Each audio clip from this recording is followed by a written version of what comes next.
Good day everyone. So karon day kay amo ang group kay will demonstrate how to install and set up virtual machines using VMware Workstation Pro. So ang kuang part kay ako ang mag-explain sa mga requirements para mudagan ato ang VMware ug unsa ang mga file na needed nato i-install para sa ato ang duha ka virtual machines, which is the Windows 7 and Windows Server 2008.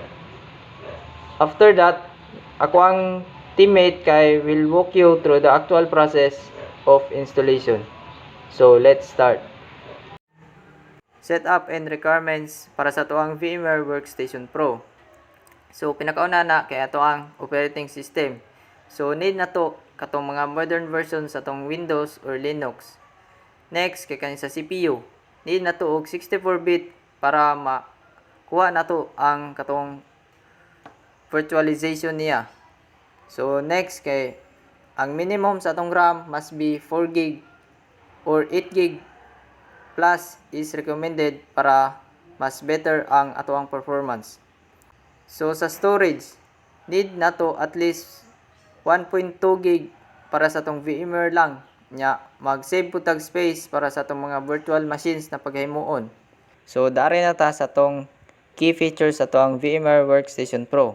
So VMware Pro let us run different virtual machines at the same time, take snapshots, clone virtual machines, and adjust hardware settings. It is commonly used by the students, tester, and developers. So dari na ta sa ISO file na need na to install para sa pag-setup sa toang duha ka virtual machines. So para sa Windows 7, gamiton na to ang professional or ultimate na version. Pwede siya 32-bit or 64-bit. Nya kang nasa ubos ana niya kay mao na ang sample sa typical na ISO file. Nya mo range na siya sa mga 3 plus kapin na gig. So next kay para sa Windows Server 2008, gamiton na to ang standard or enterprise na version. Must be 64-bit. Nya sample ra gyapon ng sunod ana niya. Nya ang size ani niya kay mo range og 3.5 gig pataas. So maora to ang ako na part. So na-explain na nako ang mga requirements na need nato para muran ato ang VMware Workstation Pro ug unsa ang mga file na need nato pod para sa tong duha ka virtual machines, which is the Windows 7 and Windows Server 2008. So karon akong teammate na kay mag-demonstrate na sa inyo ha kung unsaon ang actual process step by step installation sa duha ug unsaon pag-connect nila. So first step is install na tong Windows Server 2008. So una i-open ang VMware Workstation Pro.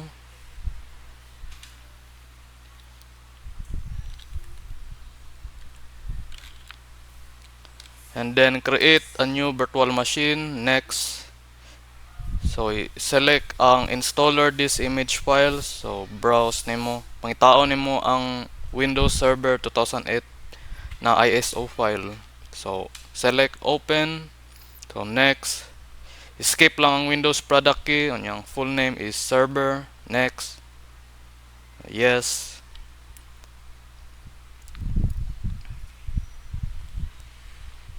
Next,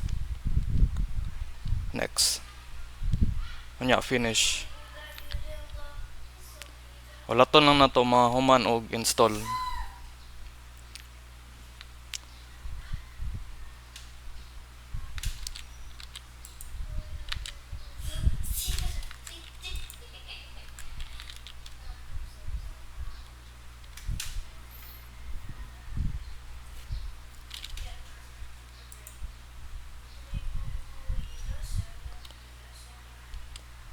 So fast forward, humana ng install, setup na lang, restarting.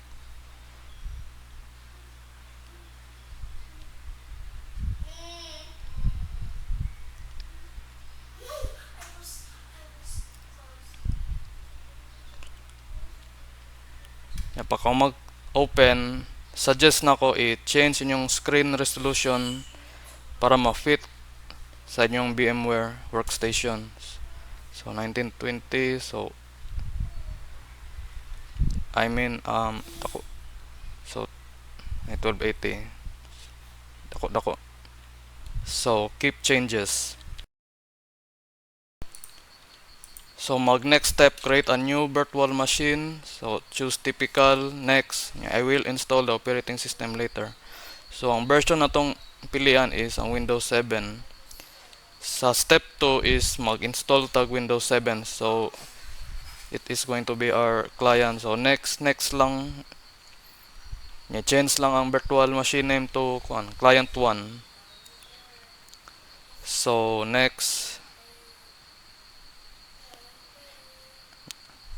Next. Finish. So power on. Okay. No. Then under sa BMs, under sa SATA, under sa settings is connection, use ISO image file. So i-browse na to ato ang Windows 7 ISO. So open, then okay, then restart guess.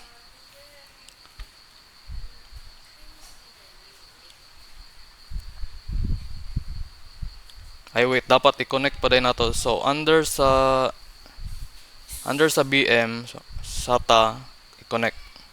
Then power, then restart guess. Restart. So mag-loading na. Magulat ra ta.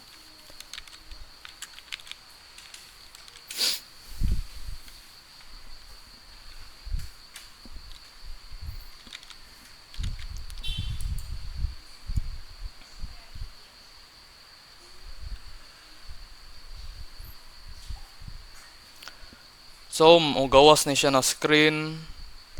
So,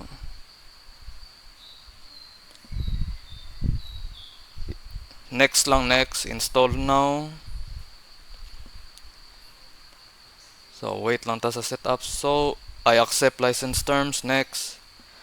Then, i-select ang custom. Dire mag-partition ta. So, drive options. So, new.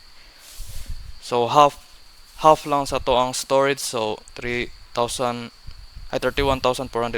So, apply. Mao ni ato ang magamit na partition to.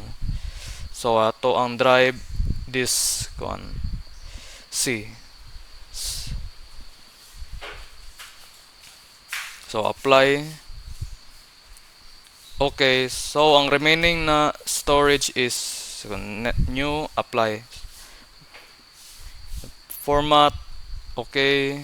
Format, okay. Dapat nakaselect ang partition to. So, next. Wait, tamo man ang install. So, fast forward. Humana na tong setup. Same sa tong gibuhat sa Windows Server. Sa kuha lang preference is sa screen resolution i-change na to. Para ma-fit siya better sa workstation. So, type a username. So, Martin and Acosta.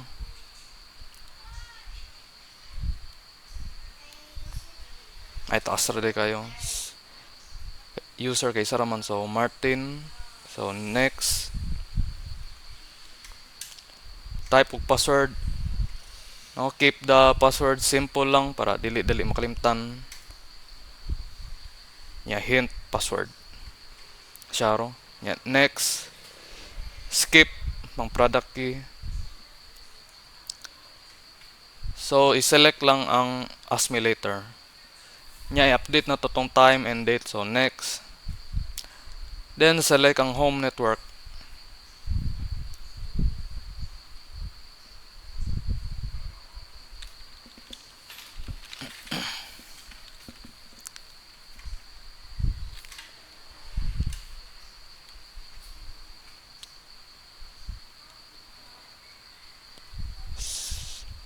So, mana nang installing. Start up na lang.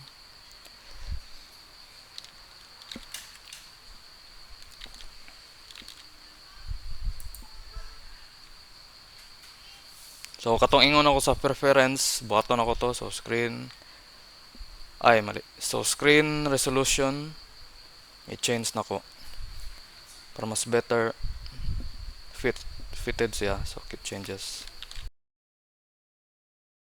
So next atong button is mag-set up tag virtual networks. So on the home, select ang edit, so virtual network editor. Nya dapat i-right click nimo imong Wi-Fi so makita nato ang hardware properties, the hardware properties. So ang description, wireless LAN card. So open change settings. So kay kabalo naman ta unsang hardware atong gamit, unsay network interface card atong gigamit. So i-select na to ang LAN card, apply. Yeah, okay. Mga bridge. So open na tong Windows Server. O gato ang client. Wait sa before ana. Under sa BM sa network adapter. So settings, i-select na to ang bridge sa under sa network connection. So okay. So mo po datong buhaton sa client 1. Same process. So i-run ang client.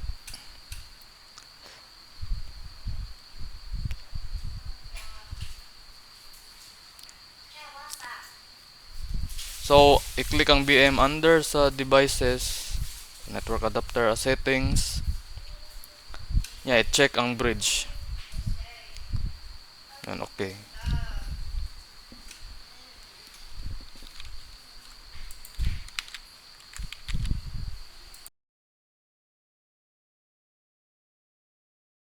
Next na tong button is mag-configure na tong network. So open ang initial configuration.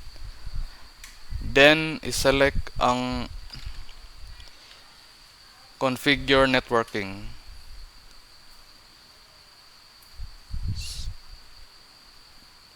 So right click, so properties, i-select ang IPv4. Yeah, properties. So i-check ang use the following IP address. Magamit ang static na IP address. So 192.168.1.100. So tab lang, automatic ng subnet mask. Then okay.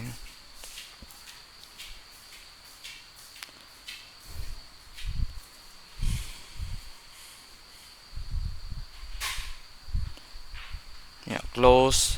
Yeah, provide computer name and description.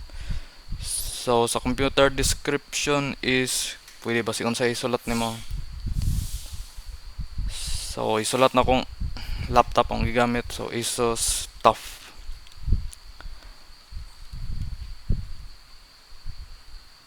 Then apply. Then i-click ang change para ma-change na to ang computer name. Para dali ra na to ma-identify in the future. So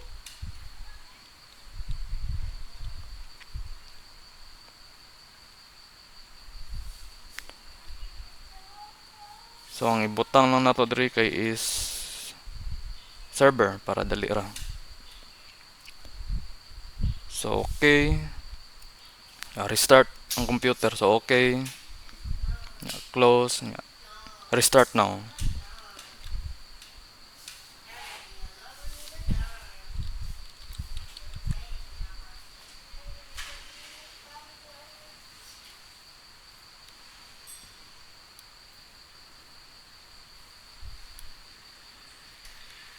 Hulat ang balik.